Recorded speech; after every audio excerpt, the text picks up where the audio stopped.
दादांको तीर माड़े पुतुरा गुरुतर एभली अभावनीय घटना घटी मालकानगिरी जिले में जमीजमा गंडगोल को केन्द्र करी मालकानगिरी थाना अंतर्गत तेंतुलीगुड़ा गाँव मुका माड़कामी को दुईटी तीर मारी दादा एरा माड़कामी गुरुतर अवस्था मुका मालकानगिरी डाक्तरखाना भर्ती कर मुका देहरे गोटे तीर लगी रही मुका अवस्था संकटापन्न रही अस्त्रोपचार पर स्थिति जमापड़ डाक्तर तेज अभियुक्त दादा फेरार थिबा जमापड़ी।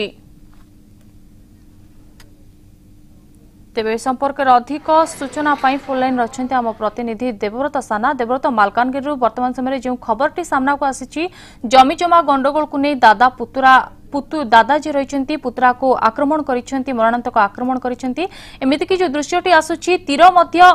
पुत्रा देहरे पशि रही वर्तमान समय चिकित्सा चलुची तेबे प्रकृति में कौन कारण रही है गंडगोल नहीं? देखो दादा पुत्र मध्य जमी जमा को नहीं दीर्घ दिन धरी गंडगोल लगी रही गतकाली गंडगोल उग्र धारण कर जहाँ कहुच्छी मध्य गंडगोल पर दादा पुत्र देहरे तीर माड़ करते दुईटी तीर माड़ होता विजुअल्स मध्यम आप देखिपे गोटे तीर को जो निजे बाहर कर देते गोटे तीर देहरे लगी रही अपडेट घटना होची लिपि वर्तमान अस्त्रोपचार जारी रही वर्तमान मालकानगिरी डाक्तरखाना अस्त्रोपचार कर जहाँ डाक्तर आलोचना करूँ अवस्था संकटापन्न रही तीरटी देहर खूब गभीर आघात कर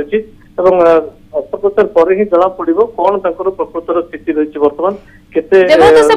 अभियुक्त दादार किछि खबर मिलानी कि देखो घटनाटी घटवा पर मेडिकल रे जो पुत्र को एडमिट करागला पुलिस को सूचना देते मेडिकल कर्तृपक्ष वर्तमान दादा को गिरफ्त करने पुलिस कार्यानुष्ठान आरंभ कर जना पड़ी जो मालकानगिरी थाना अंतर्गत जो टंडिकी ग्राम पंचायत रही टंडिकी ग्राम पंचायत तेंतुलीगुड़ा गाँव में घटनाटी घटी वर्तमान तेंतुलीगुड़ा अभिमुखे पुलिस जाइए जना पड़ी। बहुत बहुत धन्यवाद देवव्रत आपनकर समस्त सूचना आम सहित आम प्रतिनिधि देवव्रत साना जो भाई सूचना देते मालकानगिरी तेंतुलीगुड़े जमीजमा गंडगोल को नहीं दादा पुत्रा मध्य गंडगोल होती दादा उत्क्षिप्त हो पुत्रा को दुईटी तीर माड़ करते वर्तमान समय पुत्रा शरीर मध्य गोटे तीर पशि रही चिकित्सा चली अंपटे अभियुक्त दादा जी से फेरार अच्छा।